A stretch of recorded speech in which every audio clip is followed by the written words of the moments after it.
I never wanted to be a doctor. That might sound ungrateful. After all, medicine is a noble profession, one that many dream of pursuing. But for me, it was a gilded cage, a path chosen by my parents that slowly suffocated my true passion. My name is Sophia Chin, and I've been living a double life for the past 6 years. To my parents, I'm Dr. Chin, the dutiful daughter who followed the path they paved. To the art world, I'm Aurora Knight, one of the most sought-after contemporary artists in New York, known for paintings that sell for millions. And neither world knows about the other. The irony of my situation hit me hardest this morning as I stood in the newly renovated wing of Metropolitan General Hospital, my parents' pride and joy. They've both been prominent surgeons here for 30 years. The hospital was unveiling its new Healing Through Art initiative. And there, taking center stage in the main lobby, was my latest piece. A massive canvas exploding with colors, abstract yet somehow alive, purchased anonymously through my gallery for $2 million. My mother stood beside me, critiquing it with her surgical precision.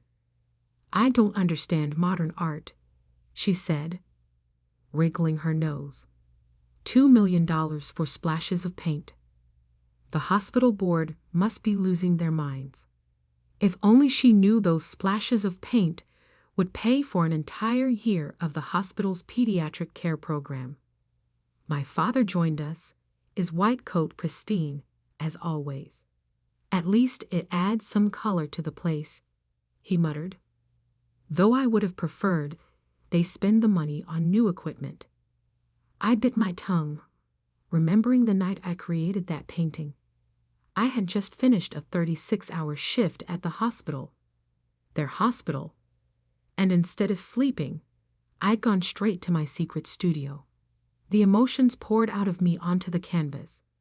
The exhaustion, the frustration, the constant pressure to be someone I wasn't.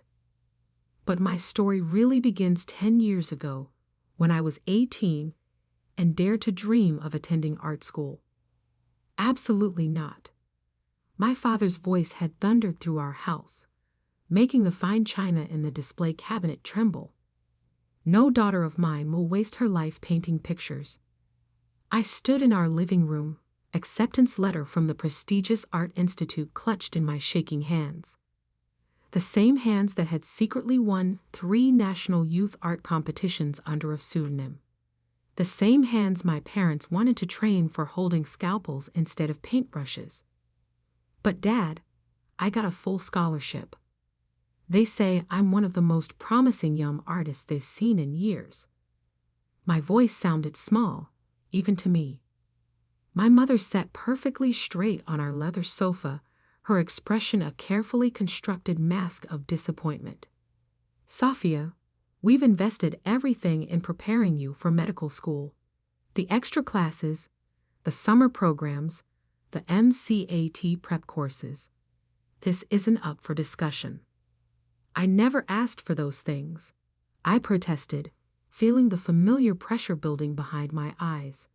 I never wanted. "Enough." My father cut me off. "You think art will give you a stable future? You think you can support yourself drawing pictures? Look at your cousin William. He tried to be a creative. Now he's 35 and still living in his parents' basement." "But I'm good at it," I whispered. "Really good." My mother stood up, straightening her already impeccable blouse. "You're good at science too. Top of your class in biology. Perfect MCAT scores. That's not an accident, Sophia. That's your true calling." I wanted to tell them about the paintings I'd sold online, about the gallery owner who'd seen my work and offered to represent me, about the fire that burned inside me every time I picked up a brush. But I knew it wouldn't matter. In their world, success had only one definition, and it wore a white coat. The acceptance letter crumpled in my fist. I had a choice to make: defy my parents and potentially lose my family, or find another way. That night, I made a decision that would shape the next decade of my life. I wrote to the Art Institute declining their offer, and I accepted my place at my parents' alma mater, Preston Medical School. But I also sent an email to that gallery owner, under my new pseudonym, Aurora Knight. "I'll need to work in absolute secrecy," I wrote. "No public appearances, no photos, no interviews, but I'll keep painting." His response came within hours. "Intriguing. Mystery can be a powerful marketing tool. Send me your next piece, and we'll begin." And so began my double life. By day, I threw myself into medical school, learning about human anatomy with the same precision I used to study color theory. By night, in a small studio apartment I rented under my alias, I created art that began to catch the attention of collectors worldwide. The first year was the hardest. Medical school was as demanding as my parents had promised, and there were nights I thought I would break under the pressure. But somehow, the exhaustion and stress only fueled my art. My paintings became more intense, more emotional. Critics called them raw, visceral, almost surgical in their precision. If they only knew. My first major sale came during my second year of medical school, a triptych that sold for $180,000. I celebrated alone in my studio, dancing silently among my canvases, knowing I couldn't tell a soul. My parents called that same night, proud that I'd aced another pathology exam. I let them talk, wondering what they'd say if they knew their dedicated medical student daughter had just been hailed as the most exciting new voice in contemporary art. The next few years followed the same pattern. I excelled in my medical studies, earning the praise and approval my parents had always craved. But in the art world, Aurora Knight became a sensation. My paintings sold for increasingly higher prices, and the mystery surrounding my identity only added to their allure. Collectors loved the story. The anonymous artist whose work seemed to capture the very essence of human emotion. "Your technique is remarkable," a prominent critic wrote. "There's something almost clinical in your understanding of human nature, yet your expression of it is pure poetry." I had to laugh at that. If he only knew how many hours I spent studying actual human anatomy. By the time I graduated medical school, I had earned enough from my art to buy a small private island. Not that I could ever tell my parents that. Instead, I dutifully accepted a residency position at their hospital, Metropolitan General, while maintaining my secret studio across town. The balancing act was exhausting, but something unexpected happened. I discovered that being a doctor made me a better artist, and being an artist made me a better doctor. My understanding of human anatomy brought a unique perspective to my paintings, while my artistic sensitivity helped me connect with patients in ways my colleagues couldn't quite match. But every time my parents bragged about their doctor daughter, every time they reminded me how right they had been to push me into medicine, I thought about the paintings selling for millions under a name they'd never know. Until this morning, when they stood in their own hospital, unknowingly criticizing their daughter's artwork worth millions. The same artwork that would fund the pediatric care program they've been fighting to expand for years.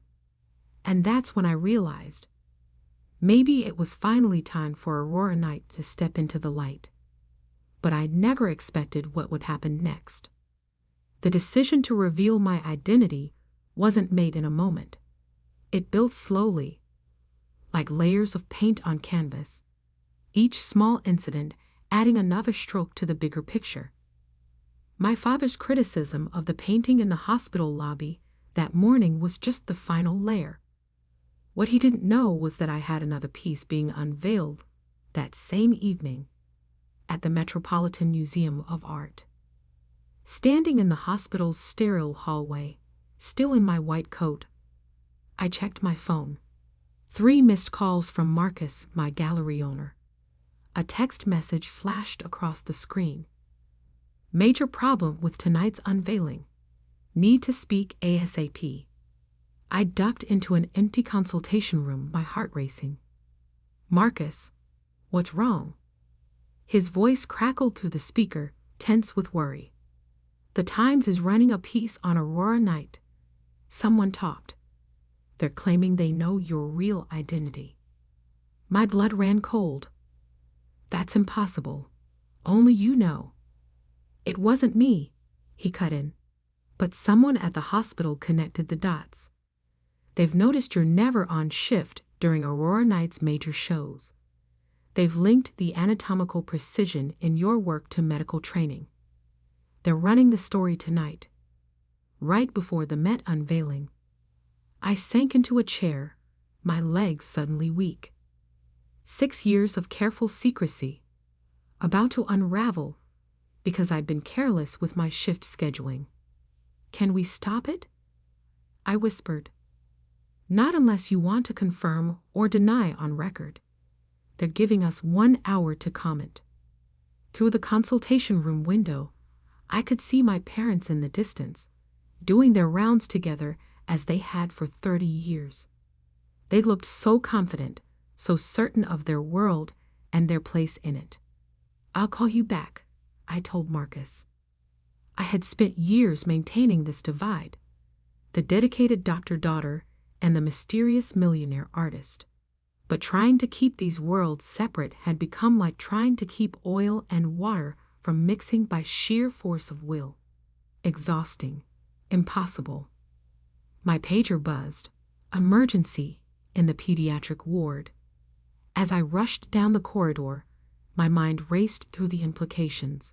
If the story broke, everyone would know. My colleagues, my patients, my parents. The emergency turned out to be an allergic reaction, scary but treatable. As I calmed the frightened child with an epinephrine shot, I noticed the walls of the pediatric ward. They were stark white, institutional, nothing like the vibrant painting now hanging in the lobby. Doctor, the child's mother touched my arm. Thank you. He was so scared, but you made him feel safe. I looked at the little boy, now breathing normally, clutching his stuffed elephant. In that moment, I realized something. I was good at this, not because my parents had forced me into medicine, but because I brought my whole self to it, including the artist they tried to suppress. I stepped out of the room and called Marcus back. Don't fight the story, I said firmly. In fact, I'll give them something better. Tell them Aurora Knight will be attending tonight's unveiling in person, for the first time ever. Silence on the other end. Then, are you sure? This changes everything. Everything's already changing. Might as well do it on my terms. I hung up and did something I'd never done before. I requested an emergency evening off. My supervisor was surprised. I was known for never asking for schedule changes, but agreed given my outstanding record. Then I called my parents' office. Mom, Dad, I need you to come to the Metropolitan Museum of Art tonight. There's something you need to see. The museum? My mother sounded confused. Sophia, we have dinner plans with the hospital board. Please, I cut in. This is important, more important than dinner plans. Maybe it was something in my voice, but after a pause, my father said, What time? At home. I opened the secret closet where I kept my Aurora Knight persona. Unlike my practical doctor's wardrobe, these clothes were all artistic expression, carefully curated pieces that made statements without saying a word. I chose a hand-painted silk dress, one of my own creations, each brush stroke telling part of my story. As I dressed, I thought about the painting being unveiled tonight. It was different from my others. more personal, more revealing. I had titled it Daughter of Medicine, and into it I had poured all the complexity of my double life. The central figure was a woman in a white coat, but her shadow on the wall was an artist at an easel. Medical instruments morphed into paintbrushes, hospital corridors bloomed with color, and throughout it all ran the steady rhythm of a heartbeat monitor, rendered in gold leaf. I had created it during a week of night shifts in the ICU, each layer added during stolen moments between rounds, the paint sometimes mixing with my tears of exhaustion. It was both confession and declaration, and tonight it would sell for $3.5 million if the sale still went through after my revelation. My phone buzzed again. Marcus. The Times agreed to hold the story until after the unveiling, but social media is already buzzing with speculation. You're trending. I looked at myself in the mirror. The elegant artist's dress, my hospital ID, still clipped to my bag out of habit. For the first time in years, I felt whole, undivided. Good, I said. Let them talk. The museum was already crowded when I arrived. The unveiling was the social event of the season, made even more exciting by rumors that the mysterious Aurora Knight might actually appear. I spotted my parents near the entrance, looking uncomfortable and out of place in their business attire. They hadn't seen me yet. Behind them, under a velvet drape, waited my painting, my truth. In less than an hour, everything would change.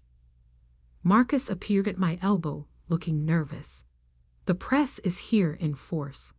Last chance to back out. I shook my head. Not this time. The museum director approached the podium, tapping the microphone. Ladies and gentlemen, welcome to this historic evening. I began moving through the crowd toward my parents, my heart pounding but my steps steady. Years of hospital emergencies had taught me how to stay calm in a crisis. The director was still speaking, and we are honored to announce that tonight, after 6 years of mystery, the artist known as Aurora Knight. I reached my parents just as the velvet drape began to fall. Mom, Dad, I said softly, there's something I need to tell you. They turned, their eyes widening as they took in my appearance. So different from their proper doctor-daughter. Behind them, the painting was now fully revealed, and gasps rippled through the crowd. I'm Aurora Knight. The words hung in the air between us as camera flashes exploded around us.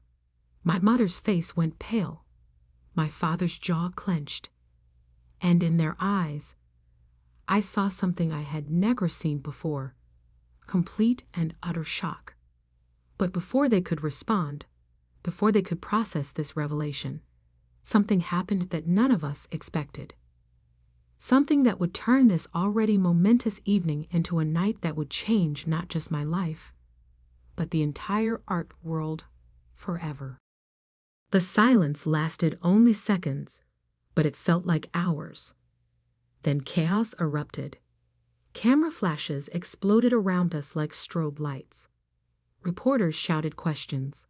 The crowd surged forward, everyone trying to get closer to the newly revealed Aurora Knight. But I couldn't look away from my parents' faces. My mother's perfectly maintained composure cracked first. This is impossible, she whispered. You're a doctor. I'm both, I said quietly, even as the crowd pressed closer. I've always been both. Then something unexpected happened. Dr. James Morrison, head of the hospital board, pushed through the crowd. His face was flushed with excitement. The painting in the hospital lobby, he blurted out. The one we just unveiled this morning. That was you. I nodded. His next words changed everything. We have to pull out of the purchase. We can't possibly accept a $2 million donation from one of our own residents. The reporters went wild. Headlines were already forming. Dr. Artist secretly donates millions to own hospital. But my father's voice cut through the chaos. Donation? He turned to Dr. Morrison. What donation? Dr. Morrison looked confused. The purchase price of the lobby painting. It was returned to the hospital as an anonymous donation, earmarked for the pediatric care program. We thought some wealthy benefactor. His voice trailed off as understanding dawned. My father turned back to me, his face unreadable.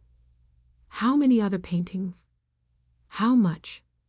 38 major pieces. Marcus stepped in, ever the efficient gallery owner. Total sales approaching $40 million. Aurora Knight is the most successful artist under 40 in the contemporary art world. My mother swayed slightly.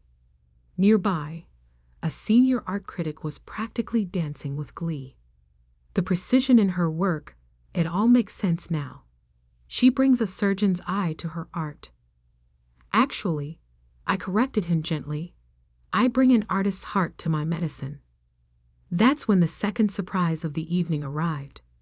Dr. Sarah Chen, my chief resident, pushed forward. Her eyes were shining with unshed tears. The Williams case, she said. That impossible diagnosis you made last month. You said you noticed a pattern. I knew exactly what she meant. A young patient had presented with seemingly unrelated symptoms. While other doctors focused on test results, I had noticed something in the distribution of his symptoms that reminded me of a color theory principle. Complementary patterns that revealed a hidden hole. You see things differently, Dr. Chen continued. That's why your diagnostic rate is so high. You're not just looking at symptoms. You're seeing patterns like an artist, my mother finished softly. For the first time since my revelation, I saw something shift in her expression. The shock was still there, but something else too, a glimmer of understanding. My father remained silent, his surgeon's hands clasped tightly behind his back. I knew that pose. He was trying to maintain control, to process everything with clinical detachment. The museum director was desperately trying to restore order, to proceed with the official unveiling of Daughter of Medicine. But I barely heard him.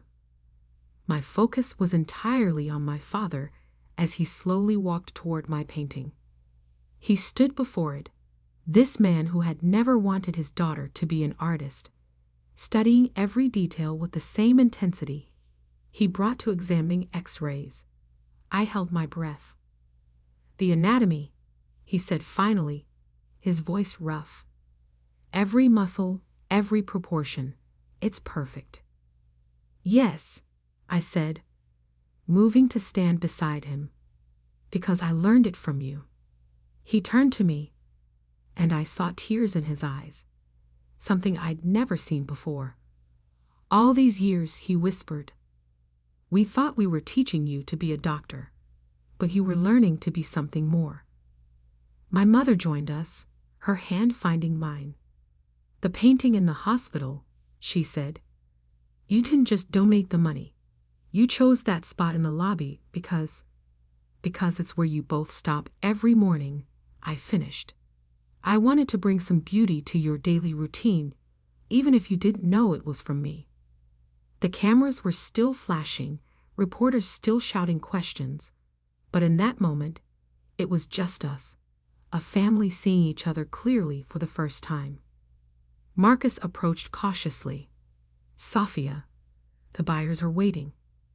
The bidding for Daughter of Medicine has already exceeded the asking price. They want to know if you'll still sell. Now that? No, my father interrupted, surprising us all. He turned to face the crowd, his voice carrying with the authority of 30 years in surgery. This painting belongs in the hospital, next to the other one, where everyone can see what happens when you don't force someone to choose between two halves of themselves. Dad, I started to protest. It's worth millions. He smiled, and it was a smile I'd never seen before. Part pride, part regret, part wonder. So is my daughter. The story exploded overnight, of course. Doctor by day, millionaire artist by night, became a global sensation.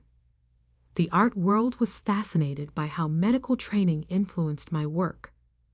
The medical community was intrigued by how artistic perception could enhance diagnostic skills. The hospital created a new program, integrating art therapy into patient care, with me as the director. My paintings now hang in both galleries and hospitals, bridging the worlds I once thought had to remain separate. My parents? They're still adjusting.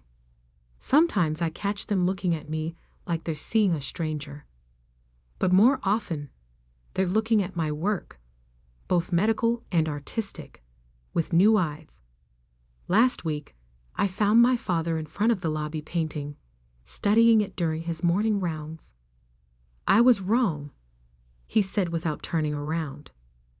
When I told you that art wasn't a real career, I was trying to protect you from struggle, but instead, I almost prevented you from becoming who you were meant to be. I stood beside him, both of us in our white coats, looking at the swirls of color that had helped heal not just the hospital's finances, but our family's wounds.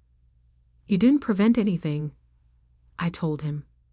You taught me precision, dedication, and the importance of understanding human nature.